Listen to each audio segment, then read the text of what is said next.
tables. People die for their country. And you know what is happening in the name of religion? People don't want to know about religion anymore. But it's not religion that's diseased. It's human beings. They identify themselves with religions, resort to terrorism. They not only die for their religion, but they also kill others. Mind you, these are just name tags. This is not who you are.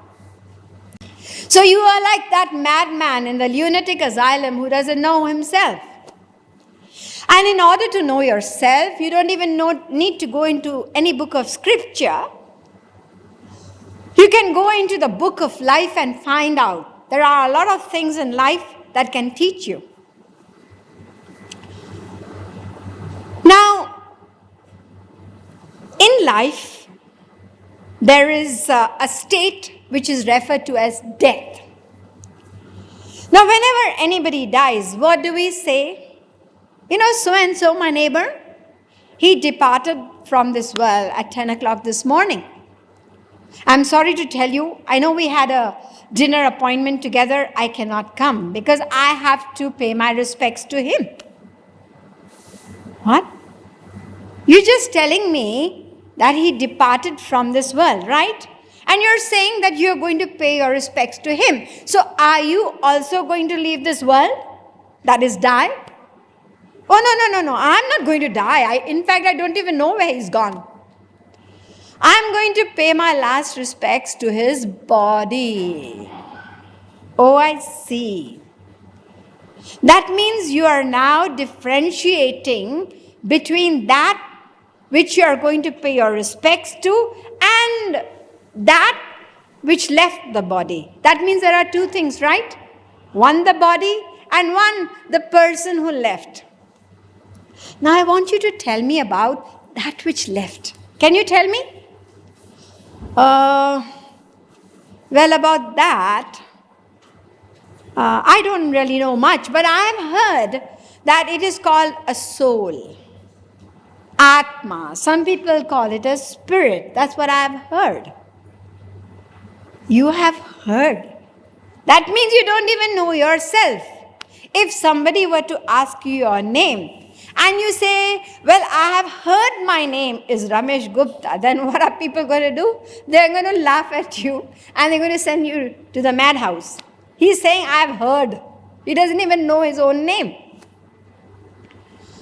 So you see that we do not know ourselves. We say we have heard, but we identify ourselves with this physical body. We do not know anything, or you could say much about the soul, and we do not identify with it. We may talk about it, but the identification is not there. So we are also mad. What does a mad person do? He laughs, he cries, he jumps, he runs. He does the same things that we also do. But the way he does these things, they are different from us. And because they are different from us, we think he's mad and send him to the lunatic asylum. Suppose somebody hits another person and you ask him, why did you hit that person? Because he abused me. You ask another person, why did you hit that person? I felt like. What do you mean you felt like? Without reason you just hit him. Yes, I felt like I hit him. Okay, I'm going to lock you up in a madhouse now. You're mad. No reason. You just want to hit somebody. Just as those people who are different from us, who don't follow the norms of society, we think they are mad and we send them to the lunatic asylum.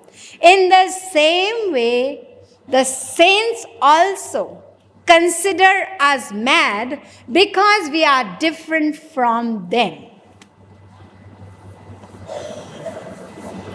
We are suffering in this world, and yet we desire this world. We are attached to it.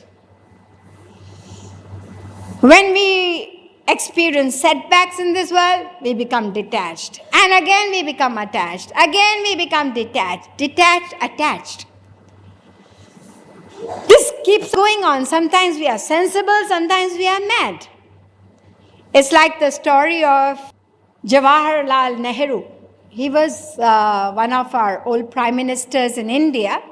He once happened to visit a madhouse, a lunatic asylum, and the doctor was escorting him around to the different wards, telling him about the patients there. And he pointed out to one person who was in charge of a ward.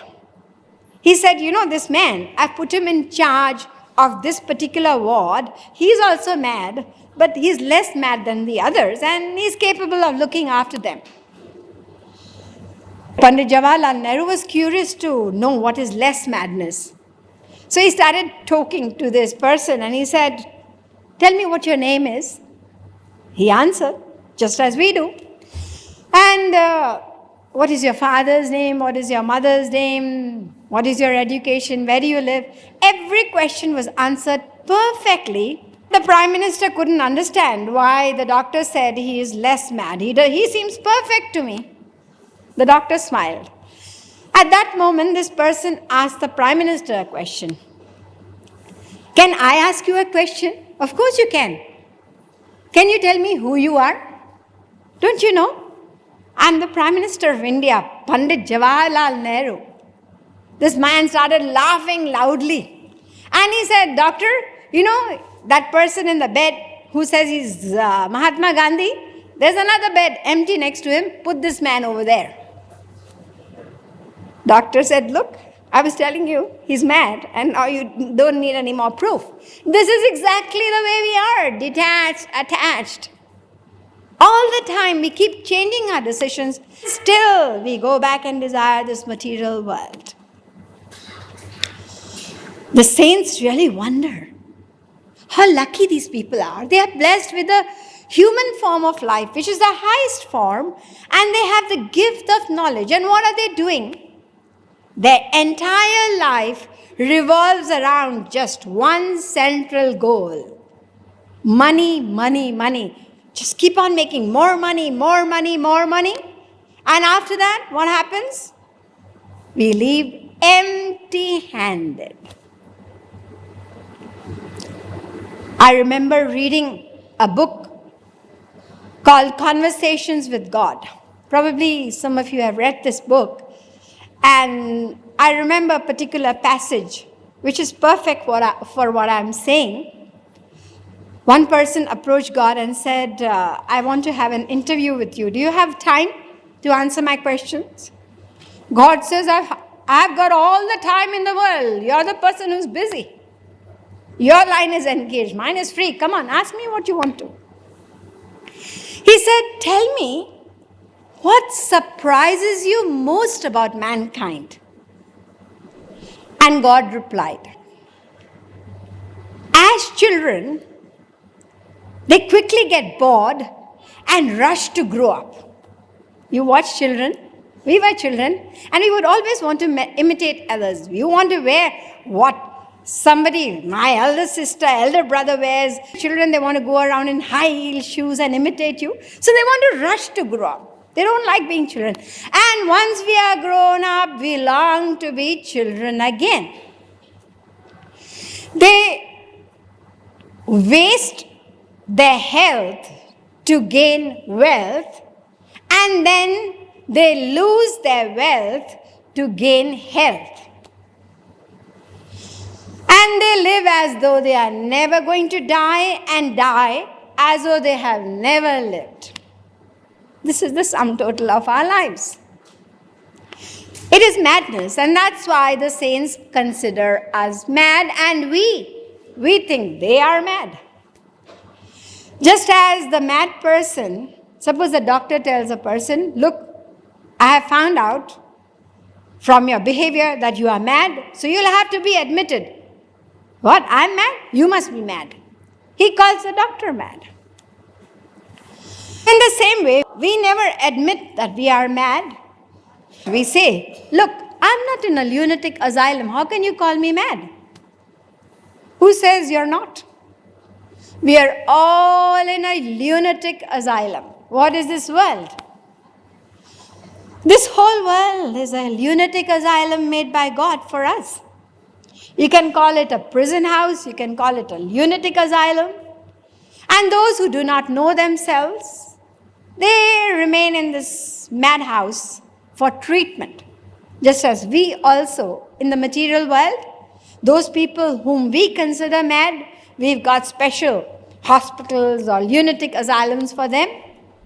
In the same way, God has also made this huge, big, lunatic asylum for us. And we are all here because we are mad and we need to be treated and cured of our madness. Those of us who get treated, we are liberated from this madhouse and we attain that divine abode and experience supreme bliss.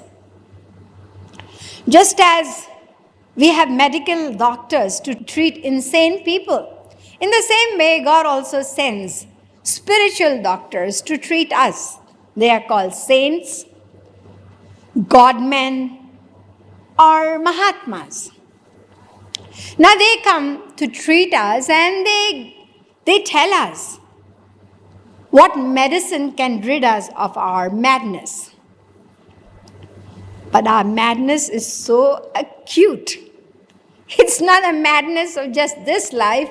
It's a madness of countless lives. Therefore, whatever medicine they are prescribing to us, it takes so long to work. Whereas the mad person in the lunatic asylum, the one whom we think is mad, he's been mad for a couple of months or a couple of years and he gets treated.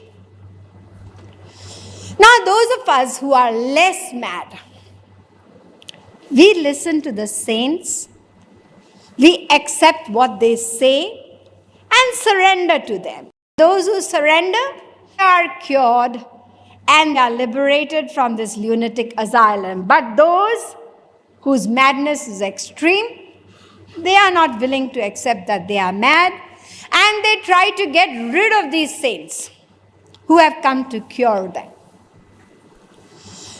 So we are all mad, not only the person in the lunatic asylum, but all of us who are in this great, big, lunatic asylum made by God. Now I know that whenever anybody is called mad, they become mad with anger. So don't worry. We can get some consolation once we know that not only we, the saints, call us mad, but do you know even they are mad?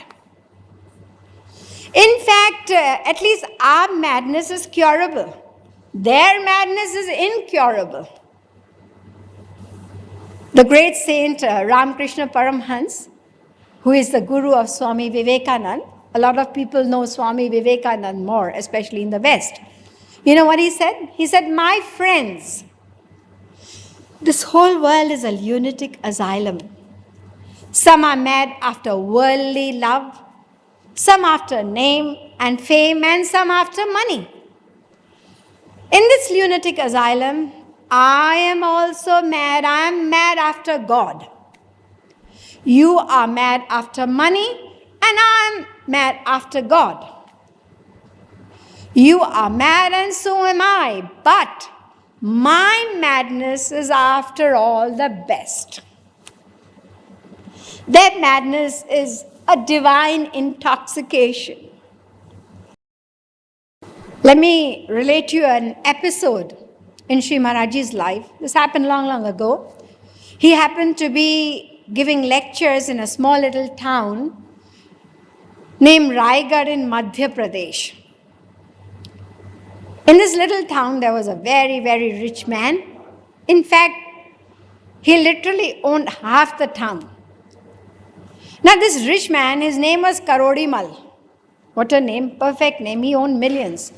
So this man, it was a custom with him that any dignitary, any saint who came to town, it was like a feather in his cap.